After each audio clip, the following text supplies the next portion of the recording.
네, 이번 집중호우로 곳곳에서 산사태가 잇따르면서 인명피해가 컸습니다. 네, 오늘 박진영의 출근길 인터뷰에서는 이수곤 전 서울시립대 토목공학과 교수를 만나 산사태 원인과 대응책 들어보겠습니다. 박진영 기자 나와주시죠.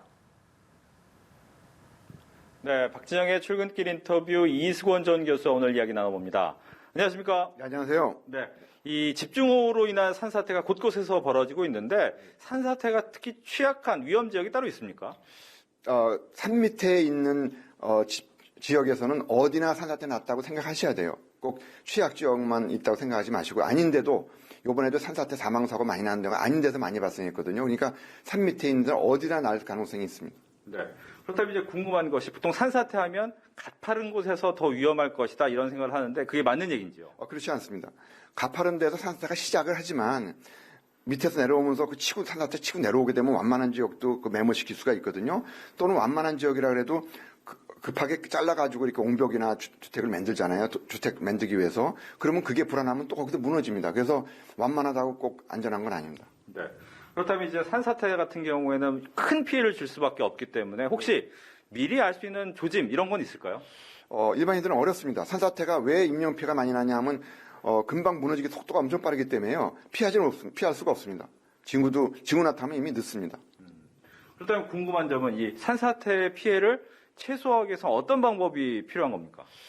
최소화하기 위해서는 산 밑에 집을 지을 때는요. 산사태가 난다는 걸 각오하고 주택을 형성을 만드셔야 돼요. 예를 들어서 지금 가평에 이번에 펜션도 무너진 데 보면은 판넬이거든요. 펜션. 이쁘지만 산사태로서는 완전히 취약합니다. 그래서 그런 데는 바로 밑에 지을 때는 콘크리트 건물을 짓든지 아니면 지금 기존에 있는 것들이 있지 않습니까? 그러면 그 펜션하고 건물 사이에 산 사이에 2m 정도의 철근 콘크리트 옹벽을 만들면은 소속로 내려오더라도 치고 내려갈 수가 있거든요. 사망사고까지는 안 나가요. 근데 지금 가보면은 거의 아무 대책이 없어요.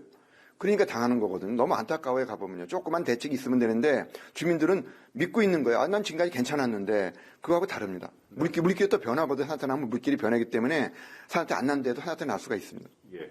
그럼 끝으로 한 가지 더 질문을 드리면 정부에서도 이 산사태 관련 대책을 계속 만들어내고는 있지 않습니까? 네. 하지만 이렇게 피해가 계속되는 이유는 어디 있고 어떻게 바꿔야 됩니까? 이거는 현장의 원인하고 대책이 답은 현장에 있거든요. 근데 현장에 있는 대답대로 하지 못하기 때문에 그렇습니다. 그러니까 현장에 산사태 나는 거에서 원인을 얻어가지고 그거를 교훈을 얻어야 되는데 그거는 그거고 그 원인은 어떻게 보면 좀 숨겨지는 경우가 많아요. 춘천도 그랬고요. 왜냐하면 원인이 공무원하고 법자들이 책임을 지거든요. 그래서 숨겨지기 때문에 매년 똑같은 게 반복됩니다. 그래서 정부에서도 하지만 또 정부는 산에는 산림청이 있고 위에는 중간에 국토부가 있고 밑에는 행정안전부가 있기 때문에 통합관리가 안 돼요. 따로따로 하게 되거든요. 그래서 산사태 예측이 어렵습니다.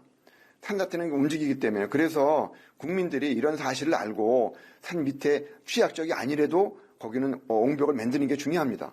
네. 국민이 자구책을 만들고 그리고 정부에서도 그거를 인정하셔야 돼요. 정부에서 전부 다 할 수 없다. 5천만 국민하고 함께하는 재난관리 시스템을 만들어야 되고 정부에서도 대통령 산하의 컨트롤 타워를 만들어야 됩니다. 그렇지 않으면 예방이 어렵습니다. 지금은 사후에 산사태 복구 대책만 할 것이 아니라 예방하는 파라다임을 바꿔야 됩니다. 그러면 우리는 만들 수 있습니다. 5천만 국민이 함께하는. 그래야지 재난을 만들어야지 정부만 원하지 말고 정부에서 열심히 하지만 할 수가 없습니다. 인력이나 시스템이 지금 부족하거든요. 네. 네, 알겠습니다. 오늘 말씀 잘 들었습니다. 네, 맞습니다. 지금까지 박진영의 출근길 인터뷰였습니다.